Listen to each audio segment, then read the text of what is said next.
மாமா கேட்டுச்சு. ரைட். கொஞ்சம் கொஞ்சம் கேக்குது.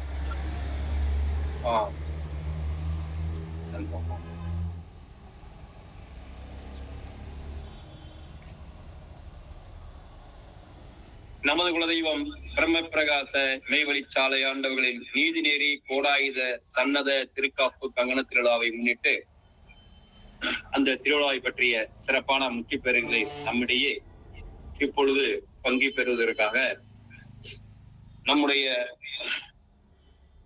வரலாற்றையும் நாம் மெய்வழி சேவையில் நடந்து கொண்டிருக்கின்ற நிறைய நிகழ்வுகளை மறக்காமல் இருக்க பல்வேறு நூல்களை நமக்காக இந்த வயதிலும் அதை எழுதி நம்மை ஊக்குவித்து இந்த திருவிழாவை பற்றி ஒரு சிறப்பான முக்கிய பெயரை ஆற்றுவதற்காக நமது மாமா மெய்வழி காரியதர்சி மெய்வழி செந்தாமரையாளர்களை இந்த புதுகை நிகழ்வின் சார்பில் நமஸ்காரத்துடன் வரவேற்போமாக. நமஸ்காரம் மாமா.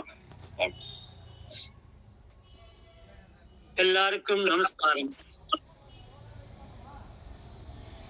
அந்த நாளில் அனைத்தேனி ஆட்கொண்டு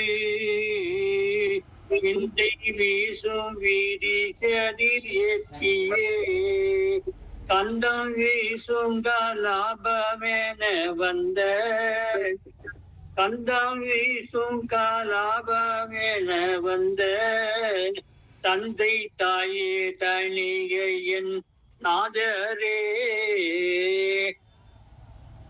புதுக்கோட்டை காணொலி நிகழ்நேர சபைக்கும் அதன் அமைப்பாளர் சாலை சிவராஜனுக்கும் இன்று முத்தி பெருதியாற்ற எனக்கு அளித்த வாய்ப்புகளுக்கு மனம் கழிந்த பாராட்டுதல்கள். நிகழ்ச்சி சார்பாக இங்கு பதிவிறக்கம் செய்ய வந்திருக்கும் ஆனந்த மொழியாருக்கும் எனது நமஸ்காரங்கள். நமது பொன்னிரங்க தேவாலய திருவிழாவான ஆடிமேய்ப்பு திருக்கோல காட்சி, நீதநெறி கோளாயுத பாசுபத சன்னத திருக்காப்பு கங்கண காட்சி மற்றும் குடிக்காட்சி, புத்தாடி புனிச்சி வைப்பு, நன்னம்பிக்கை வைப்பு ஆகிய எல்லா திருநாட்களையும் நாம் கொண்டாடுவதற்கு அடித்தளமாக இருப்பது தெய்வங்கள் பாட்டையுடன் இணைந்து அகில வளம் வந்த பருவமாகும். இதில் தெய்வங்கள் பெற்ற ஞானோதய அனுபவங்கள் ஏராளம் ஏராளம். தெய்வமார்கள் தங்கள் நெல்மண்டிக்கு எதிரே பழங்கடம் வடிவம் தாங்கி ரோடு ஓரமாக சென்று கொண்டிருந்த பாட்டீரை கண்ட போது இந்த பெரியாரை அழைத்து ஞான மொழிகள் பற்றி ஏதேனும் பேச வேண்டும் என்ற எண்ணம் வரப்பெற்றவர்களாய் அவருடன் சென்று அவரை தங்கள் மண்டிக்கு அழைத்து வந்து ஆற அமரச் செய்து அளவலாகும் போது தெய்வர்கள் அப்போது அநேக நாட்காக பழகி தேர்ச்சி அடைந்திருக்கும் வாசி பழக்கம் எனும் மூச்சு அடக்கும் அடையோகத்தை பற்றி அவரிடம் பேச்சுவாக்கில் பிரஸ்தாபித்தார்கள். மேலும் இவர்களே தாம் செய்யும் யோகம் சிவராஜ யோகம் என்பதை பற்றி பெருமையாக அவரிடம் கூறி நெடுநேரம் அவருடன் அது பற்றி சரமாரியாக பேசி வந்தார்கள்.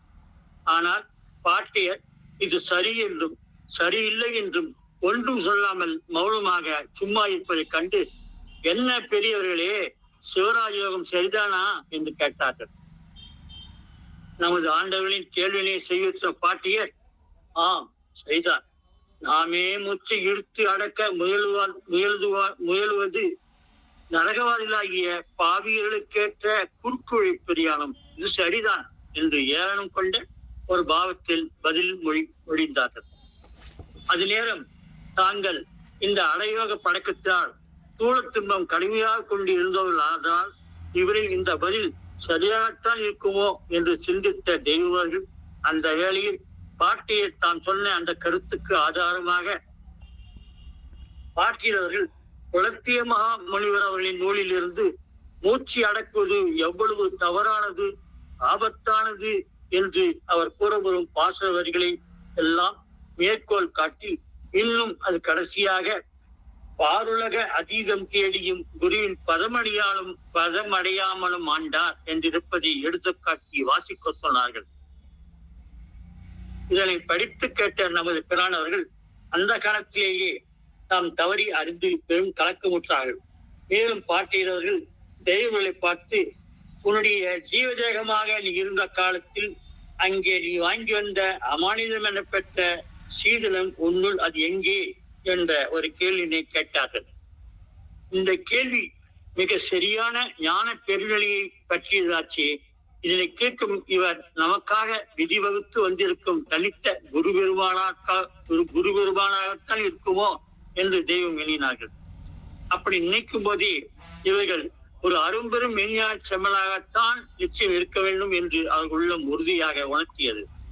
இவர்கள் நாம் உலகில் பார்க்கும் மற்ற சாதாரண சாமியார் போல் அல்ல, இவர்கள் சத்திய ஞான செயலை தம்மிடம் வைத்திருப்பவர்கள் என்பதை அந்த கணமே தெய்வர்கள் உணர்ந்து கொண்டார்கள்.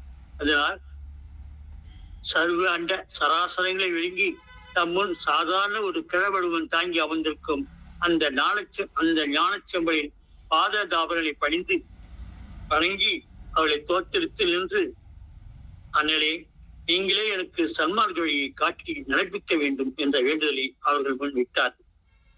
தெய்வங்களின் பணிவையும் விண்ணப்பத்தையும் வேண்டுதலையும் அகமகிழ கேட்ட பாட்டியர் தலைவரிபிரான் அவர்கள் தெய்வங்களை தம் சிறப்பியாக அந்த கண்மையை ஏற்றுக்கொண்டார்கள்.